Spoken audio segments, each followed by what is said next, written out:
ತಮ್ಮ ವಿರುದ್ಧ ಸಿಕ್ಕ ಸಾಕ್ಷಿಗಳನ್ನು ನೋಡಿ ಆರೋಪಿಗಳೇ ಕಂಗಾಲಾಗಿ ಹೋಗಿದ್ದಾರೆ.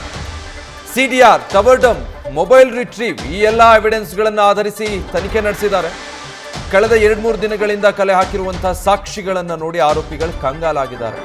ಈ ಸಾಕ್ಷಿಗಳನ್ನು ಮುಂದಿಟ್ಟು ತನಿಖಾಧಿಕಾರಿಗಳು ವಿಚಾರಣೆ ನಡೆಸೋದಕ್ಕೆ ಮುಂದಾಗಿದ್ದಾರೆ.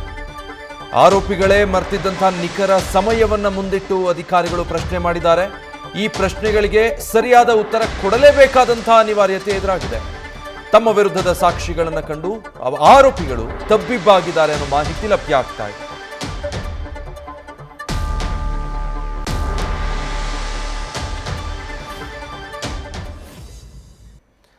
ಹೀಗೆ ತಮ್ಮ ವಿರುದ್ಧ ಸಿಕ್ಕಿರುವಂತಹ ಸಾಕ್ಷಿಗಳನ್ನು ನೋಡಿ ಆರೋಪಿಗಳೇ ತಬ್ಬಿಬ್ಬಾಗೋಗಿದ್ದಾರೆ. ಇಷ್ಟೆಲ್ಲ ಸಾಕ್ಷಿಗಳು ಸಿಕ್ಕಿದೆಯಾ ನಮ್ಮ ವಿರುದ್ಧ ಅಂತ. ಆ ಸಾಕ್ಷಿಗಳನ್ನು ಮುಂದಿಟ್ಟು ಅಧಿಕಾರಿಗಳು ಪ್ರಶ್ನೆ ಮಾಡಿದಾಗ ಅದಕ್ಕೆ ಇಲ್ಲ ಅನ್ನೋದಕ್ಕೆ ಸಾಧ್ಯನೇ ಇಲ್ಲ. ಯಾಕಂದ್ರೆ ಕಣ್ಣು ಎದುರಿಗೆ ಅದಕ್ಕೆ ಎವಿಡೆನ್ಸ್ ಇಟ್ಟು ಅದಾದ್ಮೇಲೆ ಪೊಲೀಸರು ಪ್ರಶ್ನೆ ಮಾಡ್ತಿದ್ದಾರೆ.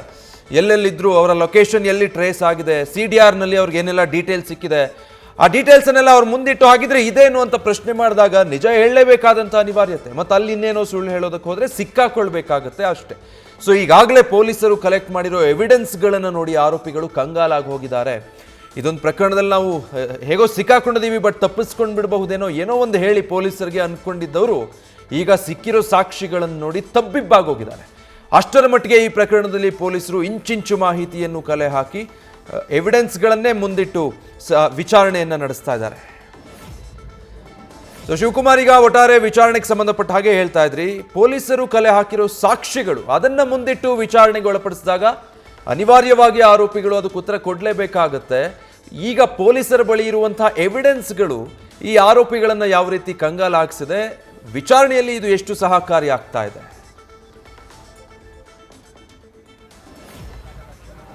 ವಿಜಯ್, ರೇಣುಕಾಸ್ವಾಮಿ ಕೊಲೆ ಪ್ರಕರಣಕ್ಕೆ ಸಂಬಂಧಪಟ್ಟಂತೆ ಮೊದಲಿಗೆ 3 ಜನ ಆರೋಪಿಗಳು ಪೊಲೀಸರ ಮುಂದೆ ಬಂದು ಹಣಕಾಸಿನ ವಿಚಾರಕ್ಕೆ ನಾವು ಕೊಲೆಯನ್ನ ಮಾಡಿದ್ವಿ ಅಂತೇಳಿ ಸುಳ್ಳು ಹೇಳಿಕೆಯನ್ನು ಕೊಡುವಂತ ಕೆಲಸವನ್ನ ಮಾಡ್ತಾರೆ ಒಂದ್ ಕಡೆ.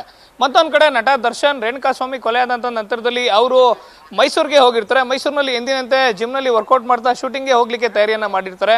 ಮತ್ತೊಂದು ಕಡೆ ಮತ್ತೋರ್ವ ಆರೋಪಿ ವಿನಯ್, ಆತ ತನ್ನ ರೆಸ್ಟೋರೆಂಟ್ ನಲ್ಲಿ ಇರ್ತಾನೆ. ಅಂದ್ರೆ ಕೊಲೆ ಆದಂತ ನಂತರದಲ್ಲಿ ಎಲ್ಲರೂ ಕೂಡ ಬೇರೆ ಬೇರೆ ಕೆಲಸಗಳಲ್ಲಿ ತೊಡ್ಕೊಂಡಿರ್ತಾರೆ. ಯಾವಾಗ ಪೊಲೀಸರು ಟೆಕ್ನಿಕಲಿ ಡಿಜಿಟಲ್ ಎವಿಡೆನ್ಸ್ಗಳ ಸಾಕ್ಷ್ಯಗಳನ್ನ ಕಲೆ ಹಾಕಿ ಮುಂದಿಟ್ಟು ಅವರನ್ನ ವಶಕ್ಕೆ ಪಡಿತಾರೆ, ಆಗ ಆರೋಪಿಗಳು ದಂಗಾಗುವಂಥದ್ದು. ಮೊದಲಿಗೆ ಎಲ್ಲರೂ ಕೂಡ ಪೊಲೀಸರ ಮುಂದೆ ನಾಟಕವನ್ನ ಮಾಡ್ತಾರೆ. ಪ್ರಕರಣಕ್ಕೂ ನಮಗೂ ಏನ್ ಸಂಬಂಧ, ರೇಣುಕಾಸ್ವಾಮಿಗೂ ನಮಗೂ ಏನ್ ಸಂಬಂಧ, ರೇಣುಕಾಸ್ವಾಮಿ ಯಾರು ಅನ್ನೋದೇ ನಮಗೆ ಗೊತ್ತಿಲ್ಲ, ಅವತ್ತಿನ ದಿನ ನಾವು ಅಲ್ಲಿ ಇರಲಿಲ್ಲ, ಜೊತೆಗೆ ಪ್ರಕರಣಕ್ಕೂ ನಮಗೂ ಸಂಬಂಧ ಇಲ್ಲ. ಜೊತೆಗೆ ನಟ ದರ್ಶನ್ ಕೂಡ ಪೊಲೀಸರ ವಿಚಾರಣೆಯಲ್ಲಿ ಹೇಳುವಂಥದ್ದು, ನಾನು ಯಾವುದೇ ಕೊಲೆಯನ್ನ ಮಾಡಿಲ್ಲ, ನಾನು ಹಲ್ಲೆಯನ್ನೇ ಮಾಡಿಲ್ಲ, ನನಗೂ ಪ್ರಕರಣಕ್ಕೂ ಸಂಬಂಧ ಇಲ್ಲ ಅನ್ನೋ ಮಾತನ್ನ ನಟ ದರ್ಶನ್ ಹೇಳುವಂಥದ್ದು. ಆದ್ರೆ ಯಾವಾಗ ಪೊಲೀಸರು ತಮ್ಮದೇ ದಾಟಿಯಲ್ಲಿ ತನಿಖೆಯನ್ನು ಮುಂದುವರಿಸ್ತಾರೆ, ಅಂದ್ರೆ ಮೊದಲಿಗೆ ಸಿಡಿಆರ್ ತಗೊಳ್ಳುವಂತ ಕೆಲಸವನ್ನ ಮಾಡ್ತಾರೆ, ಟವರ್ ಡಂಪ್ ತಗೊಳ್ಳುವಂತ ಕೆಲಸವನ್ನ ಮಾಡ್ತಾರೆ, ಮೃತಪಟ್ಟಂತ ವ್ಯಕ್ತಿ ಯಾರು ಆತನ ಐಡೆಂಟಿಟಿ ಮಾಡುವಂತ ಕೆಲಸವನ್ನ ಮಾಡ್ತಾರೆ, ಆತನ ಕಡೆಯ ಸಿಡಿಆರ್ಗಳು ಅಂದ್ರೆ ಕಡೆಯ 24 ಗಂಟೆಯ ಸಿಡಿಆರ್ಗಳನ್ನು ತಗೊಳ್ತಾರೆ, ಆತನಿಗೆ ಬಂದಂತ ಫೋನ್ ಕರೆಗಳಾಗಿರ್ಬೋದು, ಜೊತೆಗೆ ಬಂದು ಸರೆಂಡರ್ ಆದಂತ ಆರೋಪಿಗಳನ್ನ ಅಸಲಿ ವಿಚಾರಣೆ ಮಾಡಿದಂತ ಸಂದರ್ಭದಲ್ಲಿ ಆರೋಪಿಗಳು ಬಾಯಿ ಬಿಡುವಂತ ಹೆಸರುಗಳು, ಜೊತೆಗೆ ಅವರನ್ನು ಕರ್ಕೊಂಡ್ಬಂದು ಸಿಡಿಆರ್ ಜೊತೆಗೆ ಟವರ್ ಡಂಪ್ ಜೊತೆಗೆ ಅವ್ರು ಮಾಡಿದಂಥ ವಾಟ್ಸಪ್ ಚಾಟ್ ಹಿಸ್ಟ್ರಿಗಳೇನಿದೆ ಇವೆಲ್ಲವನ್ನು ಕೂಡ ಟೆಕ್ನಿಕಲ್ ಡಿಜಿಟಲ್ ಎವಿಡೆನ್ಸ್ಗಳನ್ನು ಮುಂದಿಟ್ಟು ಪ್ರಶ್ನೆ ಮಾಡಿದಂಥ ಸಂದರ್ಭದಲ್ಲಿ ನಟ ದರ್ಶನ್, ಪವಿತ್ರ ಗೌಡ ಸೇರಿದಂತೆ ಇತರೆ ಆರೋಪಿಗಳು ಕೂಡ ದಂಗ ಆಗೋಗಿರುವಂಥದ್ದು. ಅಂದ್ರೆ ನಾವೇನು ಗೊತ್ತಿಲ್ಲ, ನಾವು ಬಚಾವ್ ಆಗ್ತೀವಿ ಅಂತೇಳಿ ಕೃತ್ಯವನ್ನು ಎಸಗಿದ್ದಂಥ ಆರೋಪಿಗಳು ಯಾವಾಗ ಪೊಲೀಸರು ತಮ್ಮ